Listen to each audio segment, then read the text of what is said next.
TCSTV viewers, it's Evelyn from the Camera Store. Thank you so much for tuning in tonight for live from Beijing, legendary sports photographer Nick Didlick. And this is an exciting live event tonight because we're actually going to be joining our guest who's in Beijing in the media center of the 2022 Winter Olympics. And of course, the best part of going live is having the chance to interact with all of you. And so we encourage you to ask questions, make comments, and chat with us just about anything that you want to know about Nick's experience at the Olympics. We're also going to be talking a lot about gear and sports photography. And so make sure you put those comments in the chat. You can also email me at evelyn@thecamerastore.com, and I will try to get to as many questions from both sources. And speaking of going live, we have our TCSTV Live Dream Team working behind the scenes. So tonight we have Jeff Yee and Drew Crawford, and we're very excited, and hopefully everything goes on without a hitch, but of course we are live, and so anything could happen. I also wanted to mention that we have Anthony from Sony Canada in the chat, and so if you have any Sony related gear questions, he's going to be there and you can definitely ask him. I also wanted to mention that we are the Camera Store in Canada, and so we have some special Sony offers that will go out to all the people that registered for this event.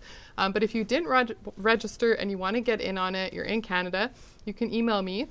And that's again, evelyn@thecamerastore.com, and I'll make sure that I add you to the list.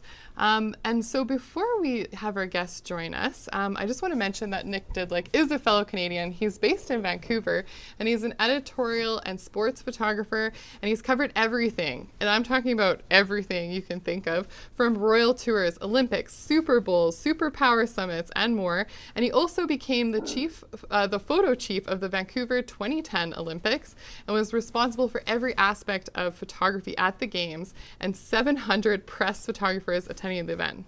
That's a lot of people to manage there. And currently he's photographing the 2022 Beijing Olympics.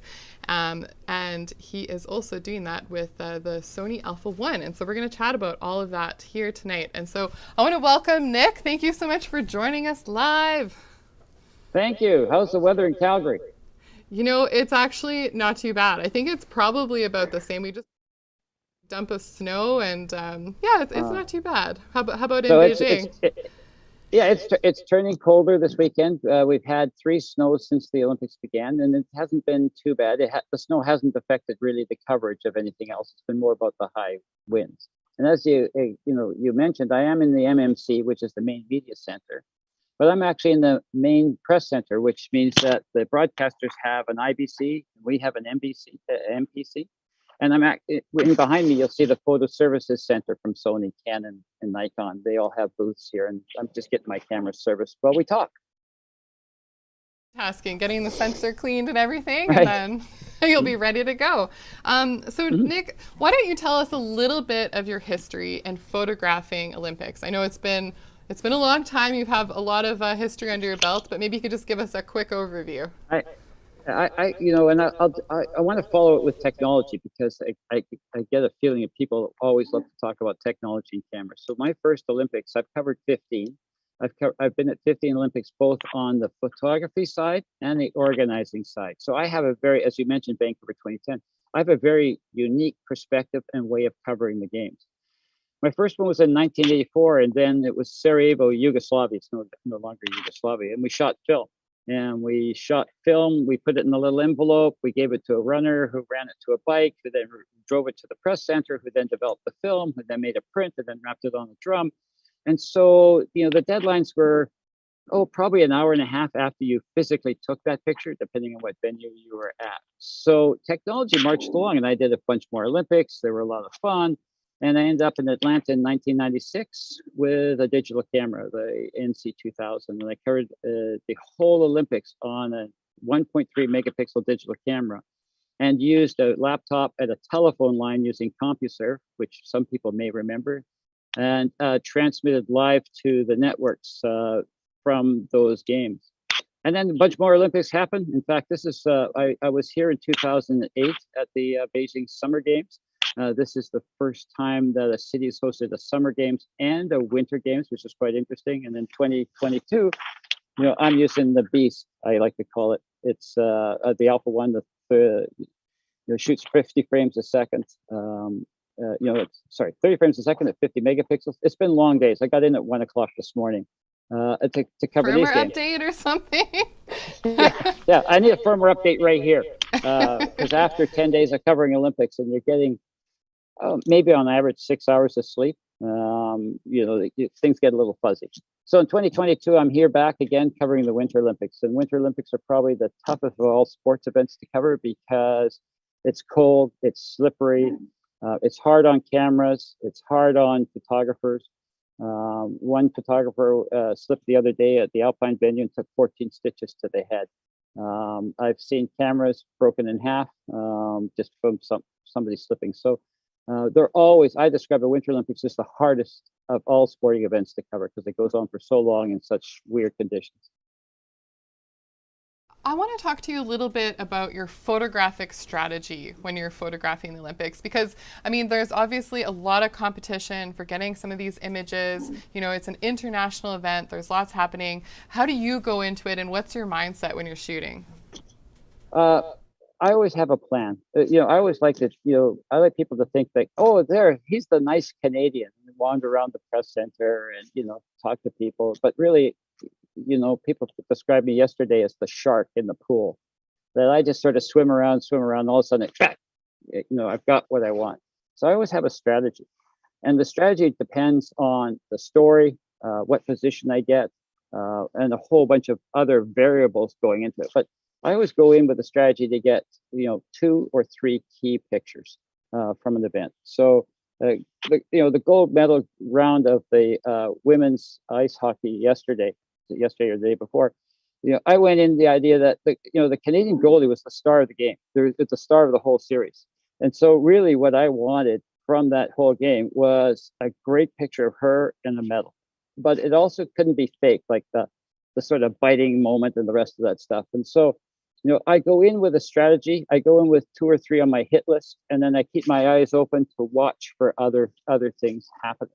So last night, the figure skating was all about the Russian girl, and so I wanted to make sure I got a position that I could at least see the kiss and cry, because that was going to probably be the moment. Either she was going to be elated or dejected. Of course, she came fourth, and so she wasn't very happy. So shark in the pool is me. And what is it like in terms of the conditions, in terms of lighting and positioning for media these days in 2022? One of the big issues, like people think you have free reign in a venue, you don't. So first of all, let's tackle the lighting. The lighting is done by the broadcast services, OBS, and they light for HD TV. So they used to light leaving the stands dark, which was fabulous because our athletes would stand out. Now they light so it's all flat, beautiful lighting, daylight, usually lots of it, but the problem being is it goes up into the stands. And in Tokyo and here you have the problem of the stands being empty, so they don't look so good. So depending on what venue and what you're doing, it varies. The positioning.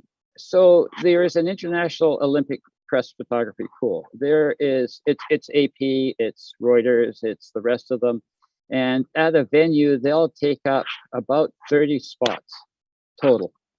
That means that all of a sudden you're down a whole bunch of spots. And they take the best ones and they're reserved for them.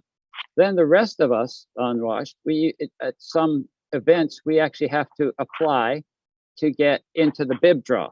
And then you get a bib draw, and that then determines where you're going to stand. And that it varies on a whole bunch of factors. Who you represent, who can you be trusted? Like there's a whole sort of fuzzy logic to this. And yet you end up in your spot. And you can move a little bit, but you can't move a lot. And especially during COVID times, we have our designated areas, and broadcast has their designated areas, and we live across those, but we can't cross into anybody else's zones. And so, it's a bit of a lucky draw situation to get what you want. I always look at this as a blessing. It forces me into a position that I may not have normally taken, and so I always try to make the best of what I got. If I really don't like it, I'll just go back and give in my bib and go back up into the stands and shoot the normal. So with that in mind, how important is lens choice? I mean, you probably have a great arsenal of Sony lenses to choose from, Yeah, but you know, when yeah. you're stuck in the one position, like how many lenses do you give yourself access to for an event? I think I can't remember. I came here with 7 cameras and I think 14 lenses. And you know, you can see that picture that I posted before coming here with a pack. I came here with 4 cases, 270 pounds of luggage, and that included not only the cameras and lenses, but remote cameras, IP camera connections to cameras, all sorts of stuff. So, you know, it depends. A 400 or a 600 is the standard lens. You know, if I'm going to go bobsled, I'm taking 6. If I'm going to figure skating, I'm taking the 4. So you start with that, and then you work down. You're never going to be close to an athlete in COVID times. So, you know, the wide angles I brought were really for remote cameras that I could place in positions that I might not have been able to get to. And so, you know, the 600 f4, the 400 2.8, the 70 to 200 2.8 Mark II from Sony, the 135 1.8, just, you know, we all love using that. If you everybody sees that and drools here at the Olympics. There's people like the AP's David Phillip. There's Doug Mills from the New York Times. You know, we have them, and everybody else wants them. And then we love the 50 millimeter 1.2 that we have been trying to use, but in close quarters with athletes, just because we can really wipe out the background. And then the standard 24-70, which I have used a little bit. And then I have all my other wide angles as well. So, you know, really COVID times has dictated longer lenses is really what it means, is that we're either further back from the athlete or we're not going to ever get close to the athlete. So that's the standard sort of lens, 6 or 4, and then work down. And since you started talking about technology, let's talk a little bit about your camera choices. I mean, at the top of the line, we have the Sony Alpha 1, which is now their Right. flagship camera. Is that your primary camera these days, or are you still going back to some No. of the, like the A9 or the No. A9 II? You know, there's some economics to this, right? You know, I mean, if I could have 10 Alpha 1s, I would. But I have 5 Alpha 1s and 2 A9s. The A9s are my primary remote cameras. That I will put on a network and have them network. So the pictures that you see from overhead, there's some on my Instagram page. That's an Alpha 9 looking straight down, networked straight in. It's been running for 3 weeks. I can dial into that camera from any venue and actually shoot ice hockey. But so it would be Alpha 1 just generally. It, it, it, it shoots a lot of frames, and so you have to be very, very careful. One of the number one complaints we get from people, or I get people, is, oh, I got like 2 gigs of data last night and I only shot 1 skater. You know, well, you need to think about what you're shooting and how you're shooting it. So Alpha 1's my primary camera. Actually, we have a couple of questions here from the audience, and just a reminder to everyone: you can ask questions. We're live with Nick, so he can answer some of them. One here is from Sashay asking if you're seeing more Sony or Canon at the Olympics this year. So in Pyeongchang, there was 1.5 Sony users. In Tokyo, it was about 24% of the population. Here it's over, I don't have the factual numbers, but it's over 30%. So you're seeing in the camera launched, you know, the Alpha or the A9 launched in 2017. And since 2017 to 2022, they've taken 30% of the market share. And there is a reason. I'm seeing a lot of DSLRs here, which is amazing to me. You know, not very good autofocus compared to, you know, the mirrorless cameras, but there's still a lot of DSLRs around, and it dumbfounds me. It goes to the point where photographers don't understand what newer technologies can bring to them. I mean, there's people like Dave Holland, you know, who is a Calgary shooter. And I remember in 2017 giving him a hard time on the downhill course that I'm getting 40 frames of a skier sharp. He's getting 2 with his DSLRs. And so immediately he switched because it makes him more commercial. So it's you know, those kind of things. Well, and I remember actually talking with David before he went to Beijing, and just him saying, yeah, it just ups your hit rate, and especially if you're shooting that many sequences, you want to be able to make sure that you can get those extremely fleeting moments. Because as you There were is talking about, there's a big difference between that split second emotion, when they're doing something like kissing their medal and then missing that shot. But there's things like, covering Lindsey Vonn and Lake Louise, using the A9 and A9 II. I'm editing 40 frames and I'm looking at where her ponytail is on the back of her helmet and making those choices, where the other guys are just trying to survive by getting one frame sharp. I'm editing for nuance. And then I have 2 or 3 very commercial images from a sequence, and they have one. So it's those kind of things. I always tell people that Sony's actually, enhanced my career. I'll be shooting well into my 70s. And with that in mind, what is it about the Sony technology and the autofocus that has really changed the way that you work with the camera? Have you changed your approach to some degree? No, my approach to actually covering the sport hasn't changed. What has changed is to really understand the technology to get the best hit rate that I can from that. So a lot of people get confused by the autofocus selections. They'll put it on, setting A, and they'll go, well, that wasn't very good. But you have like 9 settings, and so each one is tuned to a specific sport. And so things are just getting better and better and better with autofocus performance. Also, the connectivity of the camera is one of the things that we should talk about. The ability to connect it to an Ethernet network and transmit right away with an IPTC caption on, or connect it to an Xperia phone and transmit directly from the side of a mountain. It's those kinds of technological advances. We have a question here from Andrew Watts. Do you ever see photographers shooting with any unusual cameras or lenses, or older tech trying to capture something that looks different, or are most bound to commercial restraints? Yeah, one of the big sadnesses I have here is a good friend of mine, David Burnett, lives in New York and shoots for many different people. He never comes with the same technology. He shoots a 4x5 film. He'll take a Sony camera and he'll adapt, lenses from the First World War to them.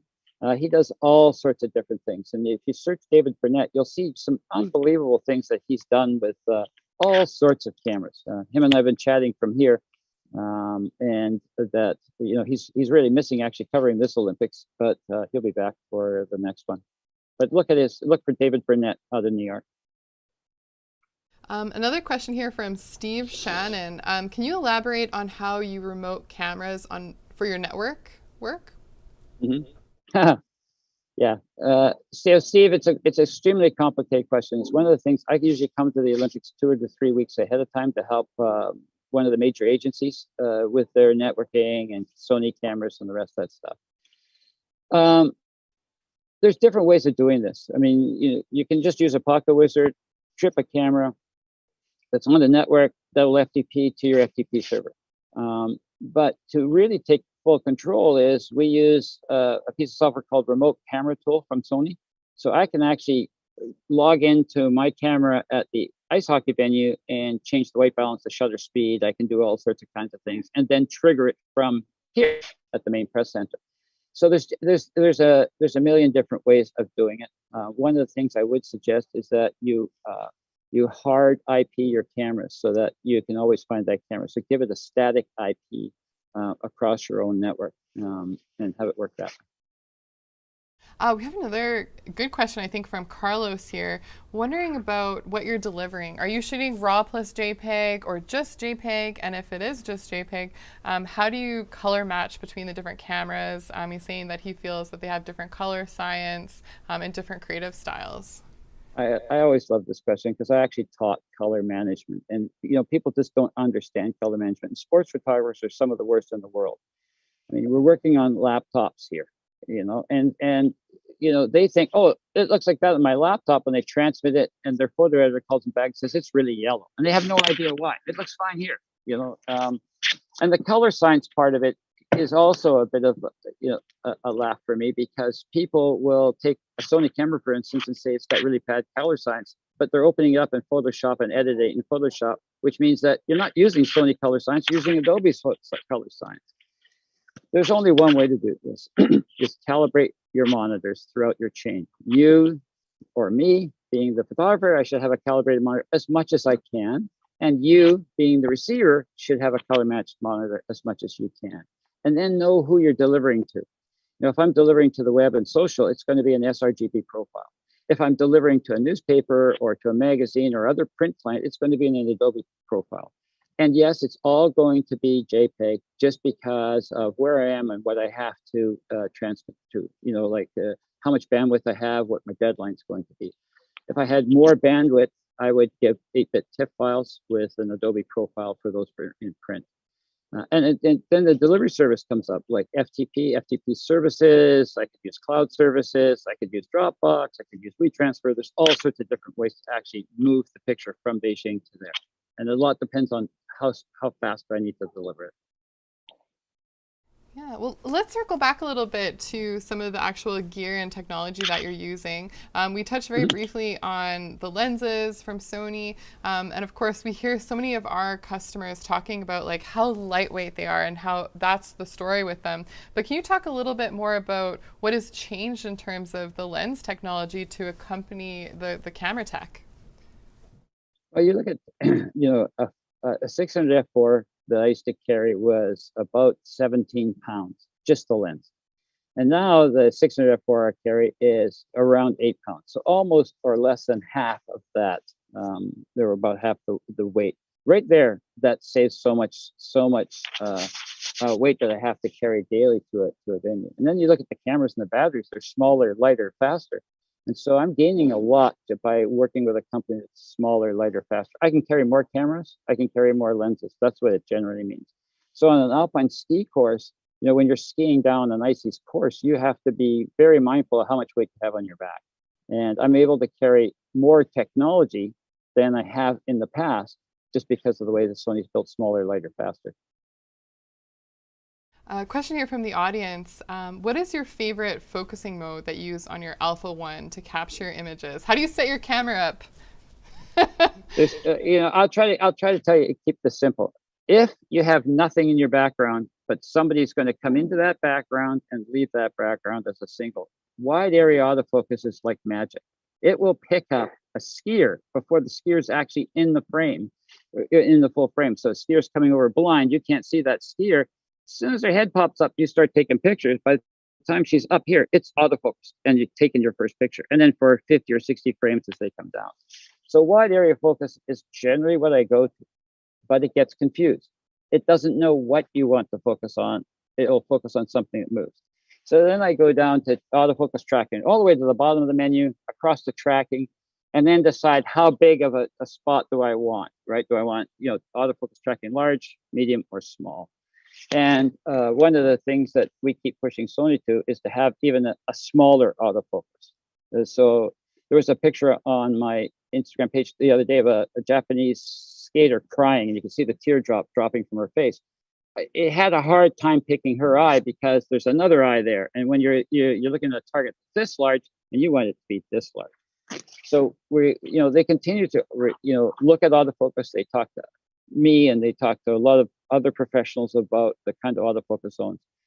It comes down to what are you shooting and how do you want it to focus? So there's really two questions in there. And most of those autofocus modes between wide and tracking, you will never use. Jessica Longname wanted to know, what's the hardest sport to shoot? Alpine skiing. Oh, did I say that too quickly? Alpine skiing. It's for two reasons. It's not just the photography part, that to be at the top, you have to ski. Yeah, first of all, you have to be able to ski down an icy course. So that eliminates like 70% of the photographers. Second, you have to try to figure out what line they're going to follow before you get locked into position. So if you want a skier in front of a gate, you got to know when you ski down to stand right about here, move up 5 feet, 3 feet, right there. That's where I want to stand. And then you have to get the technology of the camera working for you. So alpine skiing is probably the toughest one because I've actually shot alpine where the winning skier has taken a different line. All 15 have taken this line, and the one that wins goes over there, and you miss her, right? Because she's gone so far out of your frame. So alpine skiing. Right. Now, when it comes to your workflow, what has changed the most in terms of actually, you talked about delivering your images, but has there been anything else in terms of your workflow that's changed? It would depend on the client. Normally you'll see a Photoshop photo mechanic workflow. That's for the people that have the time to get to a computer, download, select, edit, save to whatever or FTP. That's one thing. One of the big things that I keep pushing for is to have a camera. The camera is the stupidest thing I have in my camera bag. Let's face it. I mean, really, I can carry a phone, and my phones are smarter than my cameras, right? Because they can transmit, they can do all sorts of stuff. The camera does one thing really well. So I keep working with Sony to try to marry the technologies, because I mean, really, we'd all like to have a SIM card in our camera, but that presents a bunch of problems when you travel internationally. And I can go well into the cell phone thing, but really, I want my camera and my phone to be married to each other, and that's what's happening here. You'll see here that for the first time for that I can remember is that we're using Xperia phones to transmit from venues from all sorts of places that you can't run a hard line to.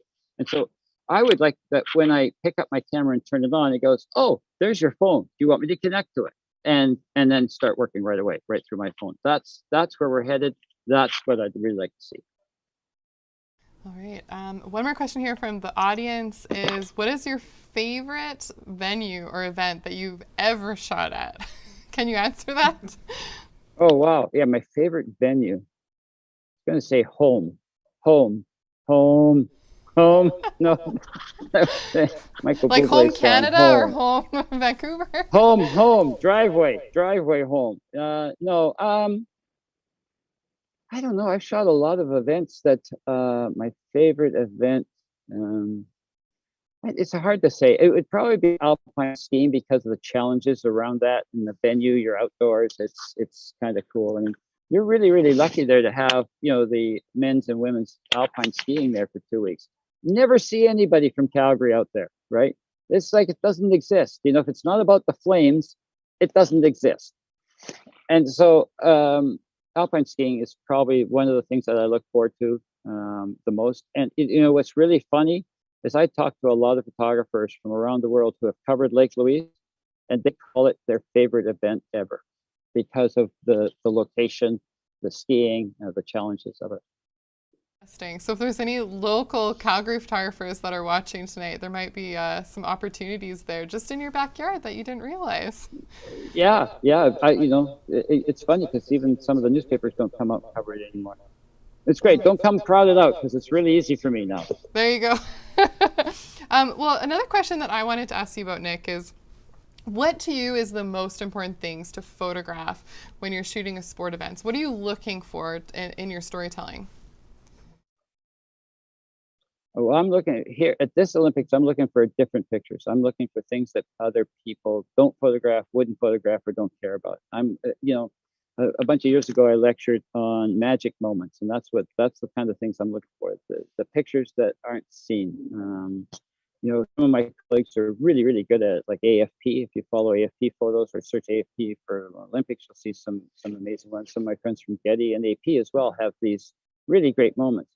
They're lucky because they're stuck on one venue. So they'll be doing bobsled for the entire Olympics and then they'll go home. So they can work with the lighting because they're there. I have to get on the bus and go for 2.5 hours to get to that venue. And one day I did. I knew exactly the picture. I got in the bus, went 2.5 hours, got right there at the right moment. It clouded over. So I had no pictures and got on the bus, came back home for 5 hours or 3 hours. So, I guess it's, what am I looking for? Something different, especially after covering so many Winter Olympics. I'm just looking for something different. There's not a huge Canadian story here. So that frees me up to do other things. All right, we have actually a few more questions. Do you still have time there, Nick? If we get to Oh yeah, I more in got the chat? yeah. Okay, Until, okay. until somebody comes over and Sony and says, "Can you pick up the cameras?" Yoinks them away. Yeah, I have time. Okay, so from Mhm. let's see, from Blair, what do you use for winter gloves? What about protecting yourself while you're shooting? There's no one answer to this because I usually travel with 3 pairs of gloves. A very light shooting set, a larger set that I can stick a hand warmer in, and then a full-on heavy set, stand there for 2 hours with your gloves on.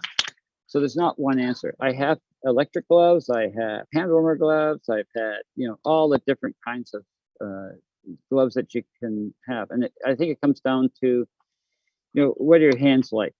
How do they operate in the cold? And there's not really one answer other than having 3 sets of gloves. The electric gloves, yeah, they're okay, but you're not going to be shooting in them. So I found, electric pocket warmers, they do 2 things for me.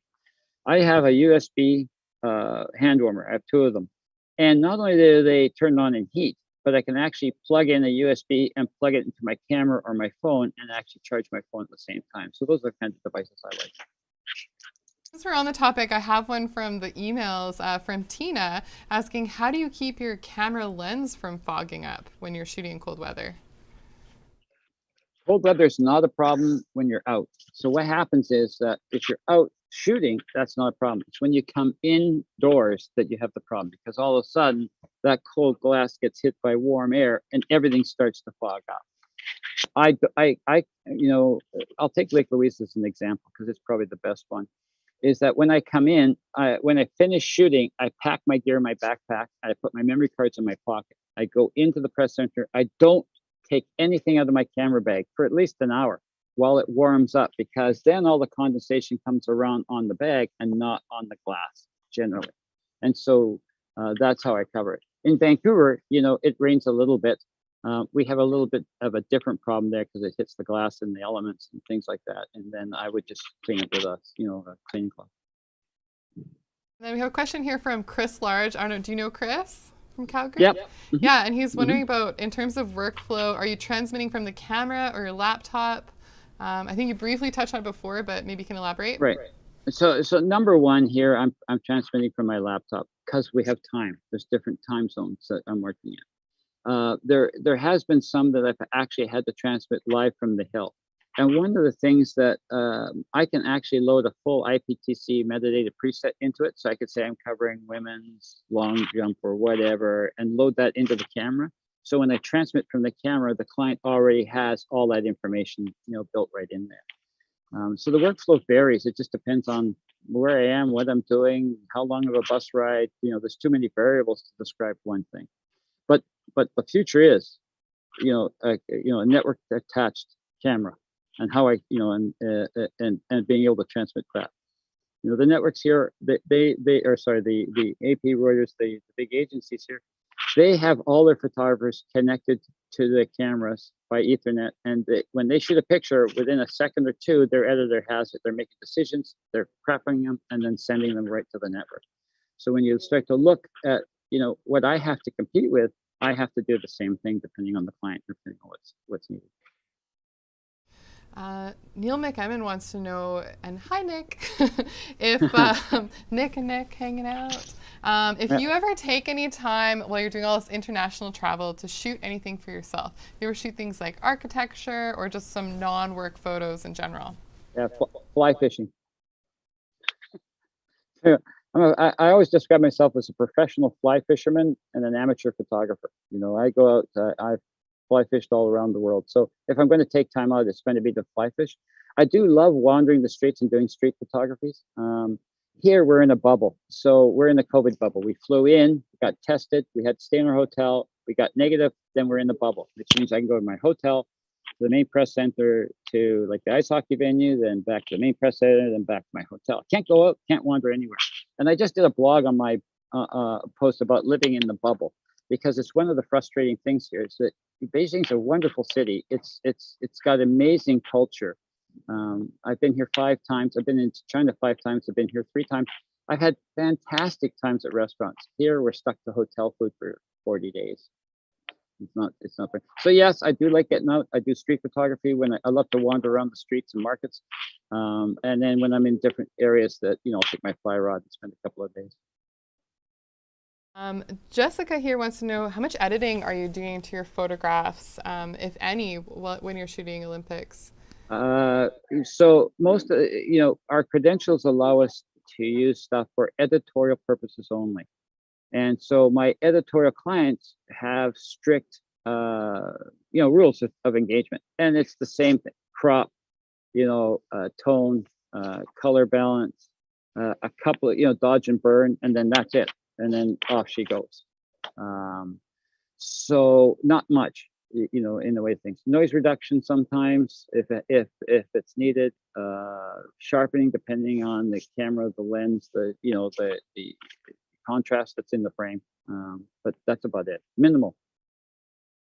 We have a comment here from David Schneider saying that he is behind you at the Sony support desk, your number 2. He says hello. Oh yeah. Yeah. He's David Schneider is actually in the U.S. right now, so he's not here. Okay, I see. Yeah. He's at the virtual he always support likes to desk. say hi. The virtual one. Yeah. Right. That could be. Yeah, that's right. Because you see, what's happened here is that all 3 service providers couldn't bring people in without quarantining for 3 weeks, and then they had to quarantine out for 2 weeks. So they had to go with all Chinese nationals, which are great. They're all really fantastic people, and on all 3 service counters. At Sony, we actually have SNA, Sony North America people on every hour of the day, so that if there's a language barrier or something specific for one of their clients, they get on the Zoom chat right away and they start talking and sort of. So it's just a different way of doing things, right? That we've all had to adapt. Both photographers, service providers, journalists, we've all had to adapt. And he was also curious what sport you're shooting today. Can you tell us a little bit about what your schedule is like? Tonight is, I was telling you earlier that you get this you get into the haze of, sleeping 6 hours a night, and then you're not sure what you're doing next. Tonight is, Paris short program tonight. So I'll be at the Paris short program. And I chose that mostly because of what else is going on. It's probably one of the more interesting events to be photographing. So I'll do Paris for the next 2 nights, and then I'll do 4-man Bob on the last day, since Canada's not in the final of hockey. So I'll get one more question from the chat, and then I want to ask you one final thing to close the night. But what level ISOs are you comfortable shooting with? And I'll just add to that with the Sony Alpha 1. So that, this is a really big question, because ISO and noise are a personal thing. Some people don't mind really high ISOs and really noisy pictures, and other people have a low threshold for that. I'm in the middle. With my Alpha 1s, I'm easily at 1600 and getting unbelievable image quality. I will go to 3200, and then depending on the situation, so black uniforms, white uniforms, face, what noise levels am I seeing, and then I can apply, noise. So 1600 to 3200 is the high on the Alpha 1, and then 3200 to 6400 on the A92s. And that's probably why you find me still having 2 A92s in my kit, because I know I could jam them into some really dark spaces and have no problems at all. One of the other things that's missed on the Alpha 1 is the ability to push a button and have Super APS-C mode, so that, I can have my 135/1.8 on, and then, I need more reach, so I can go to Super APS-C mode, and I can get like a 200 millimeter f1.8. And we do this a lot, at different events, like Super Bowl, for instance. You need a 1200 push a button, 900 push a button. So for my last question, what I want to ask you, Nick, is if there's photographers out there that are aspiring to be Olympic photographers, what kind of path do you recommend that they do in order to kind of get more involved in professional level sporting events? You're so fortunate in Calgary, right there, in your hometown, and you're missing the ball. You have cross country skiing, championships. You have alpine skiing championships. You have your oval, you have all these different kinds of winter sports, going on. And I would just get out and start covering them and start building a portfolio. When it comes, then when you have that, you need to apply to your NOC, your National Olympic Committee, to get a photo pass to come to an Olympics. So most of you will probably need to have you want a job. So you start to look to a newspaper or magazine that would, endorse your application, so that you can actually, come to an Olympics. But there's still lots to do there. Like, Olympics isn't fun. It's hard it's hard work. It's long hours. And I would suggest that you should take advantage of everything you got in your local area because, man, you're really fortunate. I mean, in Vancouver, we got the Canucks, right? Tweet, So, tweet, tweet, you know, tweet. yeah, exactly. That's why every year you see me flying to Calgary to cover the alpine skiing for 2 weeks. Skier, Nick? Sounds like you must be. Yeah, I'm getting older. I hate to admit it. Yes, I'm not an expert, but I'm just below somewhere expert. So I can handle myself on the side of a hill with crampons, with whatever safety gear is needed. Which is also an important thing to note is that with covering winter sports, especially, you have to know the rules for engagement, where you can stand, can you ski into position? Like you can't use a snowboard on an alpine ski course. You need to know all these proficient with crampons, because they're not going to let you get off the hill without crampons. So, it's not just the photography part of it. There's so much to learn about covering sports than the photography part of it. Well, it's been such an honor to be able to connect with you while you're in Beijing. I mean, for you to take the time to chat with us and some of our local audience and people from all over. Yeah, it's always fun. I mean, I could tell by the level of questions that there's this gap. Like, everybody's here shooting great sports pictures, but there's this technological gap that's way up here, and that's the next challenge for you. Once you know all your camera and all your menus, then you need to learn the things about, like, how can I transmit? What's my remote camera options? All the rest of the stuff. Maybe we have to talk to Peter about coming out and doing a seminar. Oh, I like that idea. Something in person eventually. Yeah, that would be fantastic. Yeah. Well, especially when COVID's over, having a workshop around the event. I have to give a quick shout out because my husband's in the chat and he said, fun fact, when Chris Nichols and him were doing the live show, I guess you were the first person for them to interview. And Chris is a fellow, fly fisher as well. So I thought that was kind of a neat connection. Right. Yeah. Well, we got to get out there and fly fish. I'd rather talk about fly fishing. We need a side channel or something for you guys, all you fly fishermen. Thank you again, Nick. It's been fantastic. And of course, thanks to Anthony and Stuart in the chat and everyone for joining us. We hope that you enjoyed this live program tonight. Nick, what do you have next? You're going to head home here soon? Yeah, I get to go home on Monday, get a couple of weeks rest, and then start preparing for the Final Four basketball tournament in New Orleans. Okay, well, thank you, audience. If you like what you saw, make sure that you subscribe and hit the notification bell. And we really appreciate all of you joining us in the chat tonight, and we'll hope to catch you again soon.